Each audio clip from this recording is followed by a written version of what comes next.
how's it going? Brock here from Rock Hill Farms. Today I'm going to make a video talking about ballast, the types of ballast that are available, and kind of pros and cons of each kind. Specifically, I'll tell you what I do on my John Deere 2038R. It's going to be similar for any kind of compact tractor, although depending on the size and manufacturer, you want to check your owner's manual and see what weights are recommended. So before I bought this tractor, I did a lot of research about things to consider before purchasing a compact tractor. And I learned very quickly that it was important that you have rear ballast, because the last thing anyone wants to do is flip their tractor over. And you might use one for a while and think, well, how would you even flip this? But I'm telling you, if you go online, you'll see pictures every day of people who are doing something that maybe they'd even done 100 times, and then something was a little different this time and it flipped on them. And obviously nobody wants that. So before I talk about weight, I want to talk about wheel spacers. And on this model of tractor, you can add 4 inches of wheel spacing for a couple $100. I think that is a must for anyone who has this model tractor. And if your model has it, I'd get it there too. I look at it like whatever weight you come up with for your ballast weight, say everything combined, you've got 1,000 pounds, anchoring the back of your tractor, it's 1,000 plus if you widen out that stance, because it just helps with your center of gravity and help you prevent those rollovers like I was talking about. Now in the owner's manual, it recommends 3 options. The 3 main options that there are is having an implement or a weight box on the back, wheel weights, or filling your tires. So I was going to go with the wheel weights. I like that they're tucked up in here and they're not in the way of anything. You don't have to worry about, like, if your tire gets damaged, having to refill them if you have your tires filled. And so I was debating between the wheel weights and having the tires filled.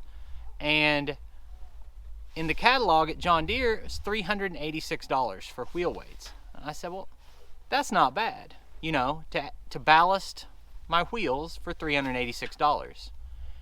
And so I had the wheel weights and the wheel spacers to start with. Then I came home with the tractor and I read the owner's manual. And it recommends, if you are using wheel weights as your ballast, that you have 3 sets.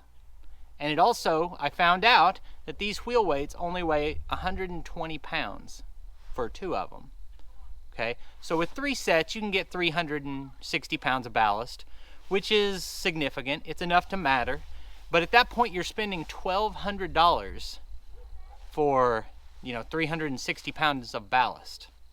I like that it's tucked up, it's not in the way, it's permanent, you can reuse them, but $1,200 is a little bit ridiculous just for weight on the back of your tractor. So I took the set of weights I had, and I had my spacers, and I did the next thing that a lot of people do, which is just always keep an implement on the back. So right now I've got my backhoe on. I think it weighs like 600 pounds, and that 600 pounds isn't just the same as 600 pounds of wheel weights would be if you could have that many, but the 600 pounds being further back factor of leverage with the further back that weight is. And so I like leaving that on, and it's useful because I'm always getting ready to do some kind of work in the next couple of days that requires one of these tools. So a downside to leaving your implements on is they stick out the back, and that's just something else you can run into and damage.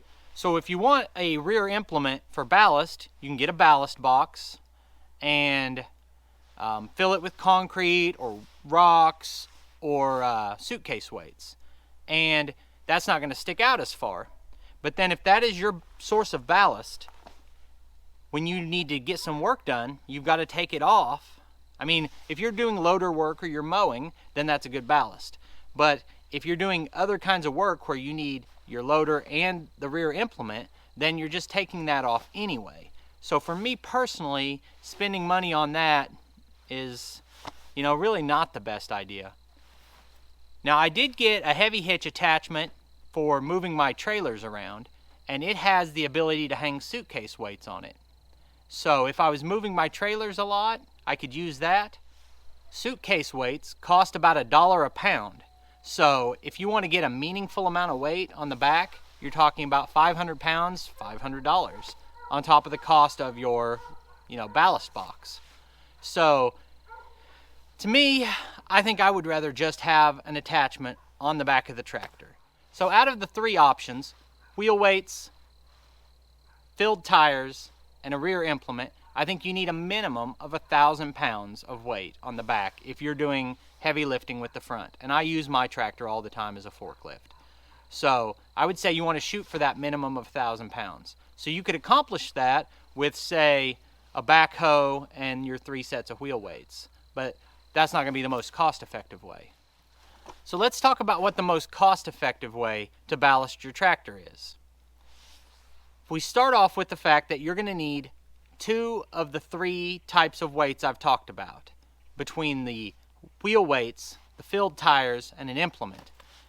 On the back, the most cost-effective thing is to use whatever implement you already have that's heavy. And that's what I do. A secondary option there, if you don't have a heavy implement that you want to leave on the back, is to get a ballast box and fill it with rocks off your property or with concrete. Then, in terms of the wheels, I would definitely go with the filled tire. So I just had these tires filled with something called bio-ballast. It's similar to the beet juice that a lot of people talk about. And it was $250, I think, for 530 pounds of ballast. And so you're talking about less than 50 cents a pound. And that's going to be your most economical option, is to use something you have with filled tires. I know a lot of people fill their tires themselves, and I'm sure you can save a little bit there. For me, at that rate of 50 cents per pound, I thought it was worth it to have these professionally filled. And now I feel really confident with the wheel spacers, filled tires, and an implement on the back that I'm going to be safe while I'm out here working. So I've got 111 hours on this tractor right now, and in the next week I'm going to record a video that is a full review of what I like and what I don't like about this tractor.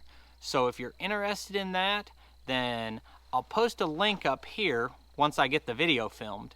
But until then, please like the video, subscribe to our channel for more content, and I'll see you next time. Thanks for watching.